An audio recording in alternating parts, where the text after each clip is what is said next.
is the penguin parade so popular at Edinburgh Zoo? Is it perhaps because they look more like little people than birds? And don't we all love the storybook idea of a place in the country with a few ducks and a pony in the paddock? We're a nation of animal lovers, but how much do we really care?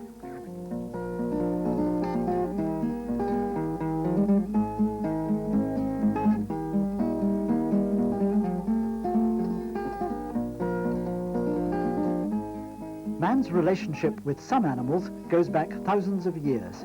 Our sheep outnumber us nearly 2 to 1.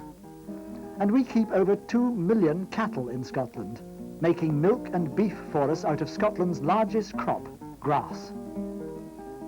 There's a basic pleasure, too, in feeding things. We enjoy their dependence on us, their cupboard love, and of course their eggs. Feeding time at the zoo. Or playtime with the kitten. Can we explain our love of animals, and especially our pets, as just a part of our entertainment, or does it satisfy a much deeper need? A dog can be an almost vital factor in many families, but the importance of a guide dog to a blind person is beyond price, a triumph of generations of breeding and training. The mutual benefit of such a relationship is almost miraculous. But there is another side to the dog story.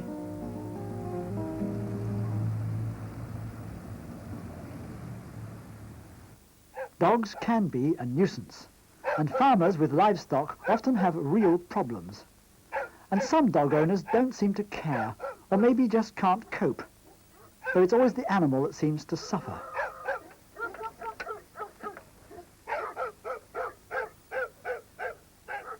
A few, of course, are just downright cruel, and some, perhaps, care almost too much. We can't know whether penguins really mind being behind bars. But when it comes to those animals most like us, like the gentle gorillas, we can guess that at best they're bored out of their minds. Increasingly, the public is sensitive to this loss of freedom that we can see. But we seem to be totally blind to this, because it's out of sight, out of mind. But it can't be much fun for the pigs or the turkeys, for whom life is very crowded and very short.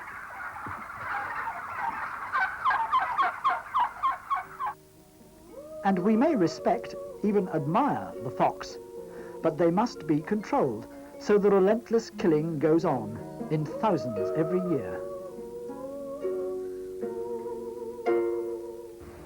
Of course, hunting and shooting are as old as man, but do we need to make the deadly crossbow so readily available to anyone over the age of 17, in a community which already owns literally millions of air guns? So is the grey squirrel just to be a target? Officially, it is a pest species, an introduced American ground rat. But it's also alert and alive, and for this family at the Botanic Gardens in Edinburgh, close contact with it is clearly the highlight of their visit.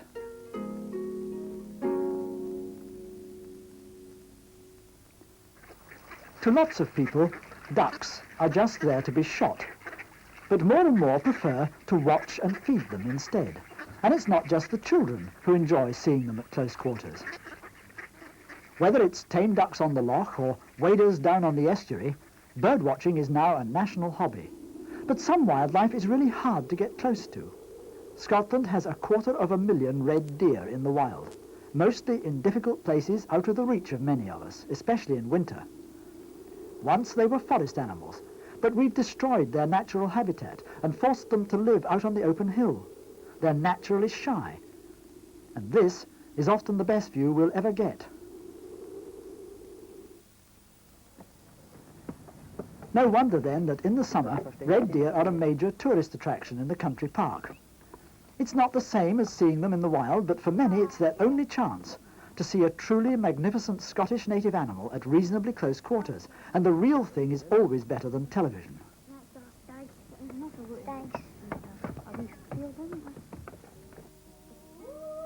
But if we enjoy our animals so much, what about their rights? They certainly seem to enjoy life, and they have so many characteristics we can warm to and understand. They often seem almost human. And with some, like horses, there's a special relationship with man.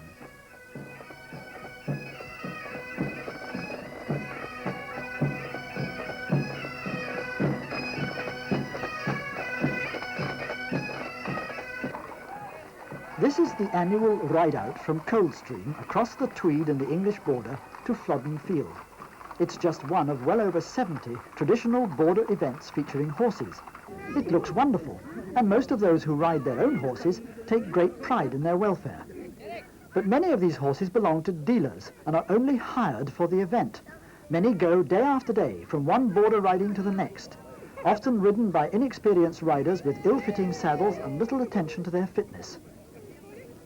In some, they are even galloped on hard roads or streets, a practice the society condemns, especially for horses that are not used to it.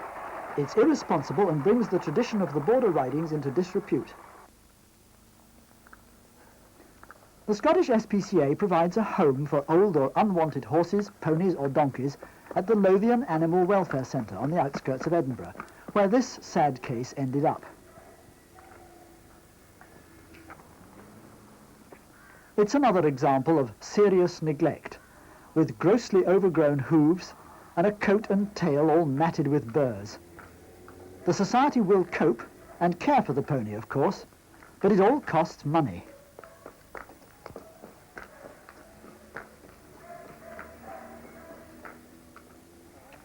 What a contrast when the Clydesdales go on show, a Scottish breed of gentle giants, still as popular as ever, though seldom seen working nowadays.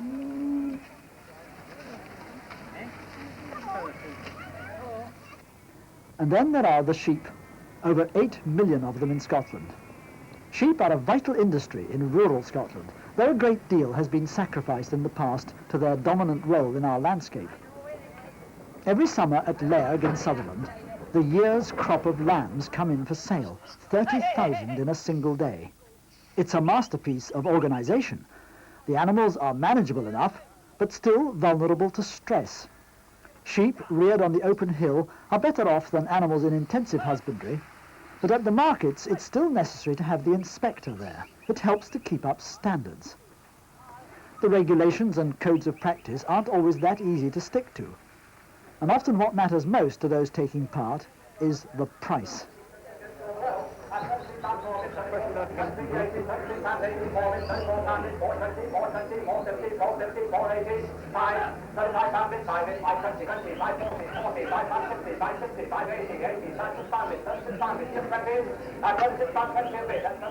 It can be a long day before all the batches of sheep are moved through the ring, back to their own pens, and eventually reloaded for transport south to pastures new. One of the Society's chief concerns is with the transport of live animals. This too is big business, with many thousands of pounds worth of transports lined up waiting. Even with the newer type of vehicles, the long journeys are still a matter of some concern. There are steep ramps to the top decks, and sheep can be awkward. Generally, standards are high, but at the end of the day, when time and tempers are getting short, it's as well to have the inspectors on hand. Someone has forgotten to put up a hurdle. Everyone is in a hurry, and within seconds we have serious overcrowding, and several hundred sheep at risk of being crushed.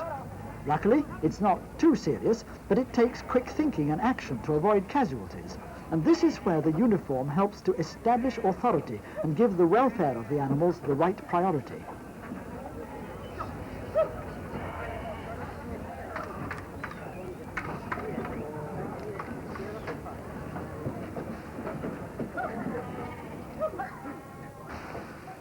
And what about the final stage of their short lives? Most of us who make use of the butcher's services don't really want to know what happens at the slaughterhouse. We're happy to leave it to the inspectors to see that the animals are handled properly and slaughtered with humanity. Sheep may be timid, but they still have a natural dignity as living creatures and a value in the service of man. A modern slaughterhouse like this has established welfare regulations, so the inspector's job is routine but not superfluous. This is the end of the road for the sheep. But there's no panic, no obvious fear of death. In fact, they seem almost eager to reach the stunning pen, where behind the screens the electric tongs will mean at least a painless death. But it's a skilled job and requires consistency and concentration. And every SSPCA inspector has to go through the experience of humane killing as part of his training, so that on a routine inspection he knows what to look out for. But of course, once the animals are dead, he can leave it to the butchers on the production line, who have their own skills and high standards.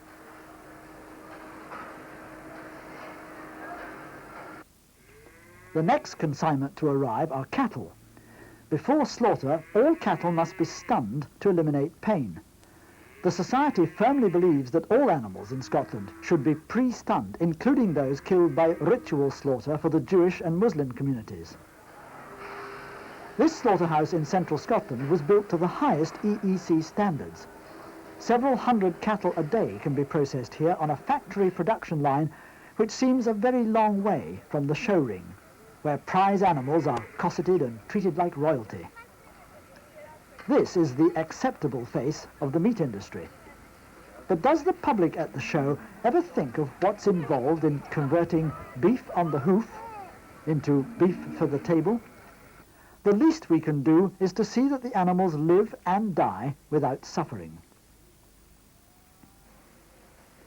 We live in a consumer society where the average housewife would have a fit if you delivered a live bullock to her doorstep. We want it packaged and we want it cheap, and we don't want to know too much about what goes on behind the scenes. Every animal that passes through the slaughterhouse must be examined by a veterinary officer. For the inspectors, liaison with their local vet is a vital part of the job.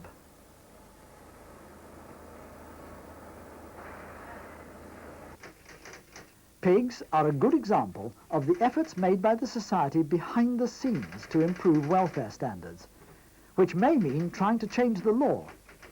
Because of labour costs, pigs are normally reared in intensive units, designed for maximum productivity. Farrowing pens are designed to restrain the sows to protect the piglets, and in the best examples they have wood shavings for bedding and heat lamps for warmth. But as they grow, they live crowded into concrete pens to save costs.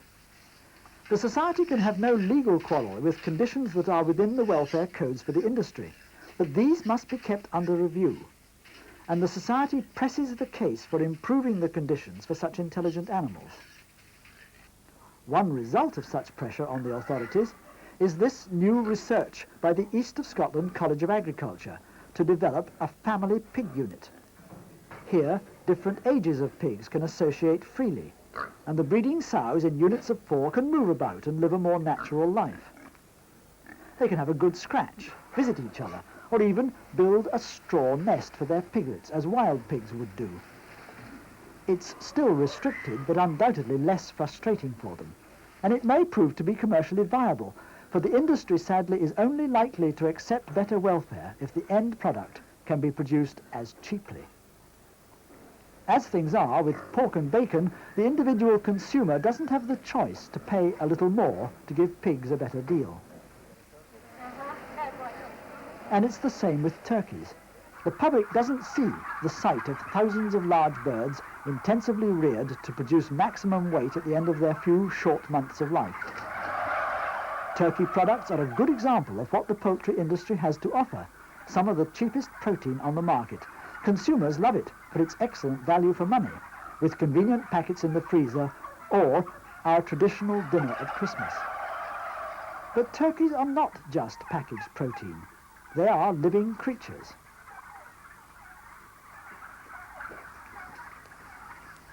Is it carving all right? Perhaps we should stop and think again at the season of goodwill to all mankind. It's going to be big enough for Are we happy that there's also reasonable goodwill towards the birds we eat? enough for you? Yes, that'll do fine, thank you. The plight of battery hens is far worse, with 95% of our cheap eggs laid by birds imprisoned 5 to a cage. You'd never guess from the trade descriptions that they live all their lives on wire, unable to scratch, preen or stretch their wings. The fact that it's all legal doesn't make it any better for the hens. The Society unreservedly condemns this as a method of producing eggs and strongly supports alternative methods even if they're more expensive. No birds were ever designed to live all their lives indoors, in darkness, in cages. And all because we're too mean to pay a little more. At least now the choice is often there with free-range eggs.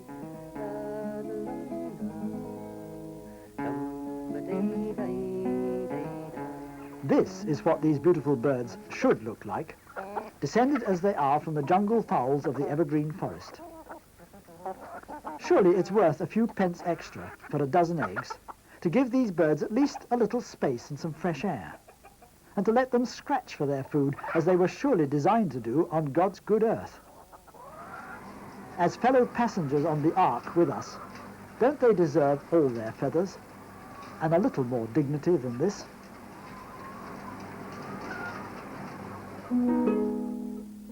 Most farmers look after their animals well, but not always.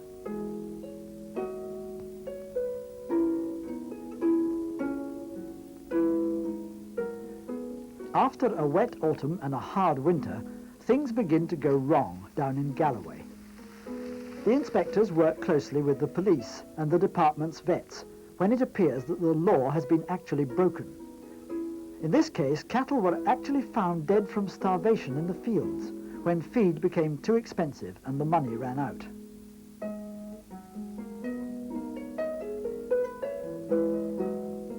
Another case that came to court involved 30 starving cattle, many of which had to be destroyed. This emaciated cow was saved by a neighbouring farmer only because it had a healthy young calf.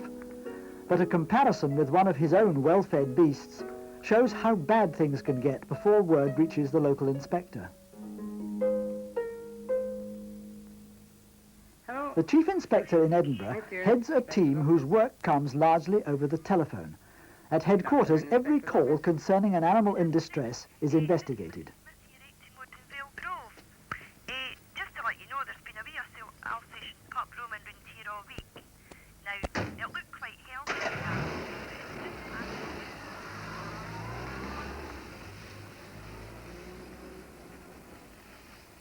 You don't know the owner of the dog at all? We don't know. It looks as if it's broken away. You know, it's maybe been tied up. Often the complaint comes from an anxious neighbour who has spotted possible neglect or cruelty. A dog reported as shut in all day in a suburban flat might be suffering. So the inspector's job is to check it out. Often there's nobody in, and a second visit may have to be made. In the event, this dog was found to be lacking exercise, but no cruelty was involved.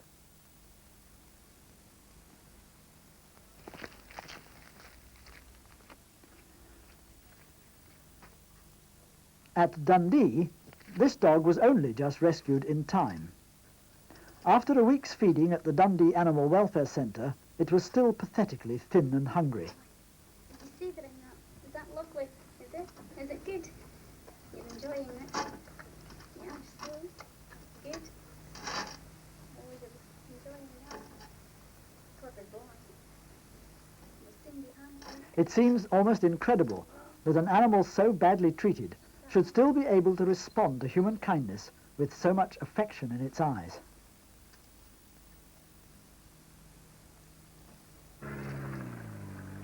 In our cities, there are, of course, far too many dogs, especially strays. Enough in some areas to support a mobile shop dealing solely in pet foods.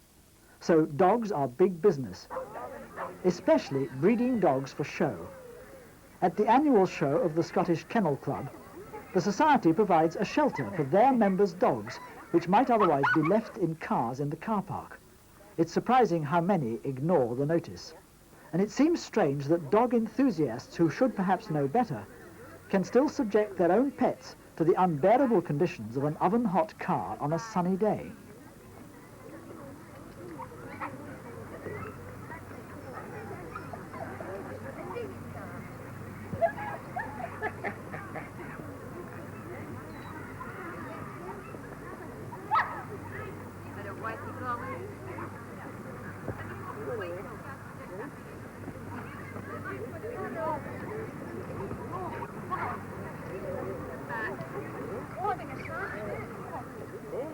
The Kennel Club cooperates as best it can with the inspector to call out their members to the car park to release distressed dogs. But surely there's no excuse, especially when some members show how with a little ingenuity they can find ways of penning their dogs with adequate air and water.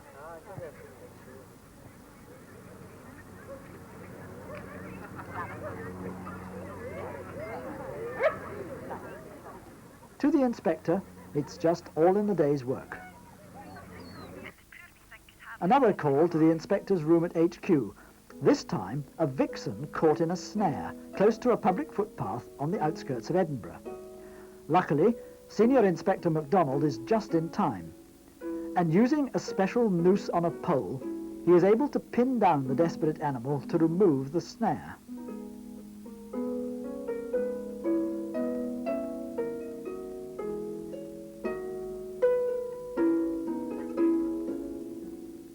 Snares are horribly cruel to a fox, but she's not seriously hurt, nothing that won't heal, so the inspector makes the difficult decision to give her a chance.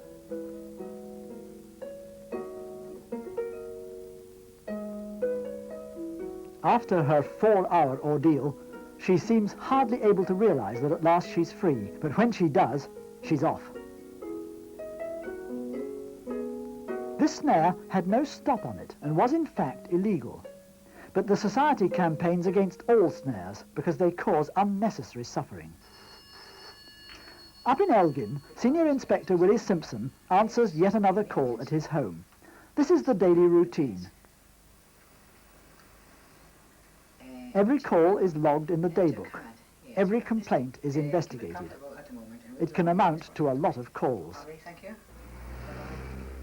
But in addition, there are many routine calls to be made to all sorts of establishments where animals are kept or licenses held, such as boarding kennels for domestic pets. If only all were as good and well run as this modern, purpose-built unit, where all the dogs are not only well housed and fed, but given proper daily exercise.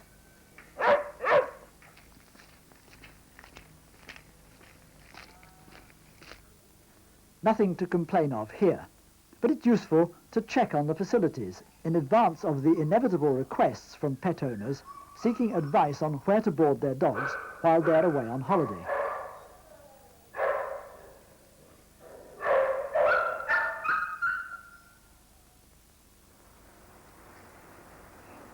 The inspector's job has its rewards, but it also has its problems, often involving much travelling. Like the day the Society's display caravan had an accident on its way north to the Keith Agricultural Show, and emergency steps had to be taken at short notice to mount the Society's stall. This is where help from members of the local branch can save the day, this time putting up a display map to explain to the public how the Society's inspectorate works.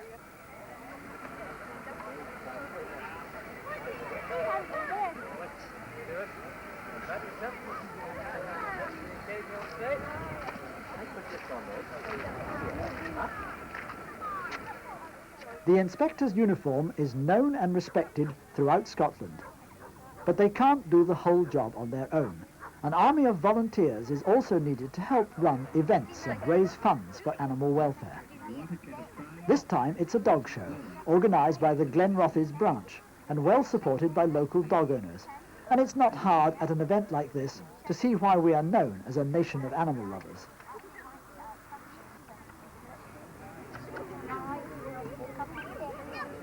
Very interesting things to be bought at the SPCA caravan. You'll find a lot of interesting... This is an opportunity to educate people about the wider implications of animal welfare, to sell some goods and to publicise the cruelty we sometimes have to deal with.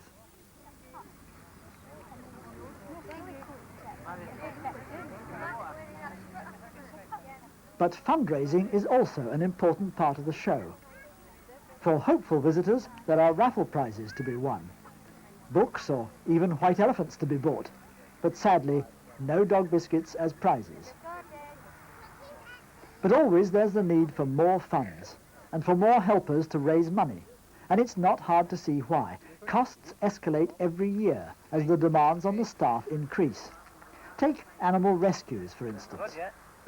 This rock face near Crieff is used as a training ground for cliff climbing, part of a new, more professional approach to the risks involved in cliff rescues of sheep and cattle. This has meant new equipment and a program of training for all the inspectors.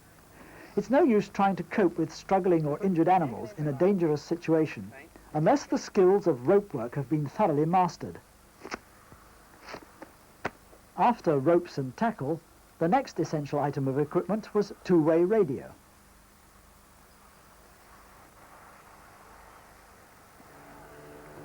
Even more expensive is the rescue boat, which for some situations has proved invaluable. A midwinter emergency on cliffs near the Isle of Whithorn in Wigtonshire saw a dozen sheep stuck on crumbling rock ledges, easier to approach from the sea than from above. Luckily, the weather was calm, making use of the boat the ideal solution. Over 2 short winter days, 13 sheep were taken off in 2s and 3s from different points of the cliffs, just in time, with the loss of only one animal from starvation.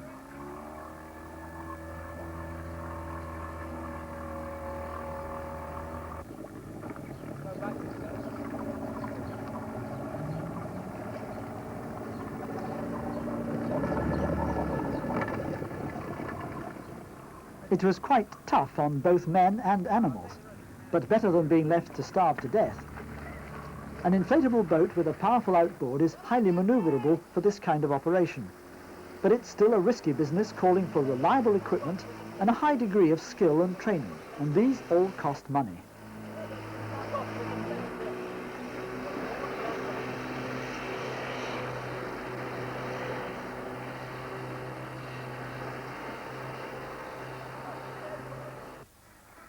By far the most expensive single project the Society has ever undertaken in animal welfare has been for the seabirds of Scotland.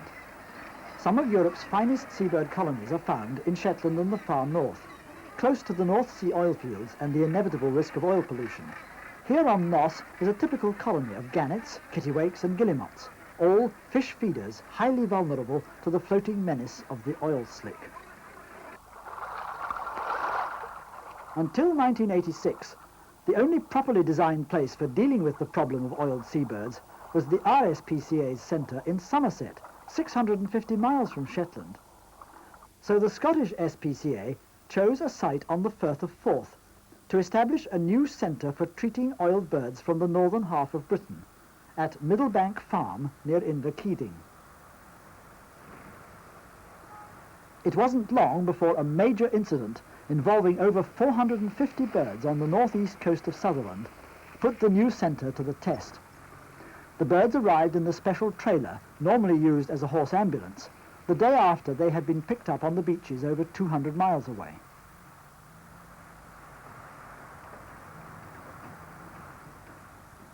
There are obvious problems in running a centre where there's either no work at all or it's a crisis. After weeks with only the odd bird to treat, suddenly there are dozens of boxes of badly oiled birds to be unloaded by Mrs. Sandra Hogben and her team of volunteers. The first big batch of birds were very heavily contaminated with a particularly difficult tarry type of oil. They really were a sorry sight. Luckily, she was ready for them in a building specially converted in the summer of 1986 to plans based on the RSPCA's experience in Somerset. When the birds first arrive, they're housed 2 to a cage in the reception rooms where they're fed and medicated before being taken through to the washroom. With oiling like this, we know there's a long, patient job ahead of us. The secret is the lavish use of emulsifying detergent washed off with copious supplies of hot water to remove every trace of oil of every single feather. To start with, it often seems hopeless, and the job of cleaning, scrubbing, rinsing may take an hour, 2 hours, even longer for each bird. There are no shortcuts, just hard work and patience, which can be quite hard on the birds.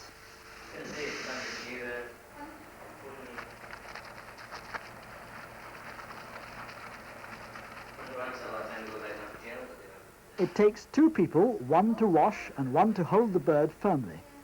There are 4 sinks, so it takes a minimum of 8 man-hours to clean just 4 birds, which means at best 30 or 40 in a long day.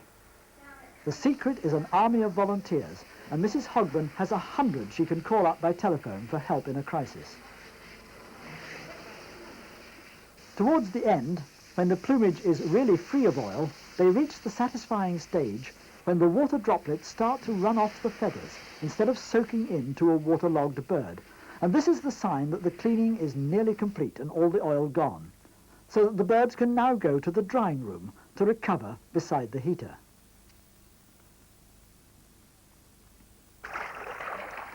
Finally, the cleaned birds will require several days to recover, to feed, and to regain their strength and their buoyancy. Most of our casualties are guillemots like these, which luckily are tough little birds which acclimatise well to people and captivity. Given a bit of sunshine to dry out in, they soon look fit and sleek again, and the best sign of all is when they start to feed well and put on weight.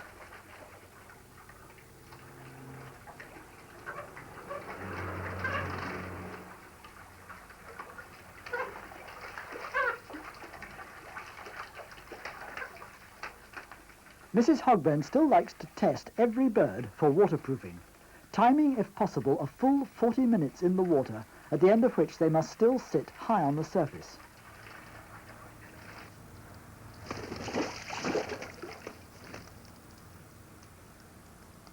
The appearance of a bird preening or sitting by the pool can be deceptive, and there's no point in releasing a bird back to the wild till she is quite satisfied it has the best chance of survival.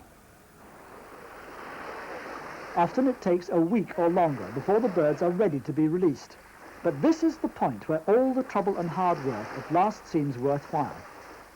We don't know yet how successful the results will be, although we've ringed all the birds in an attempt to find out. But at least we have tried to make amends.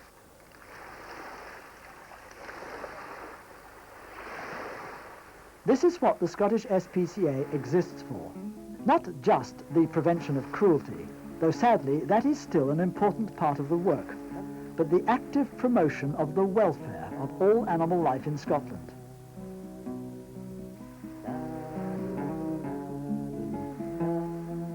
In the end, man is an animal too, the only one morally capable of both cruelty and kindness to others. It is surely therefore our responsibility to make good the harm and the suffering we cause through cruelty or neglect, through greed or exploitation. The Scottish Spca is a caring society. Do you care enough to become a member and to join us in our work for birds and animals in Scotland?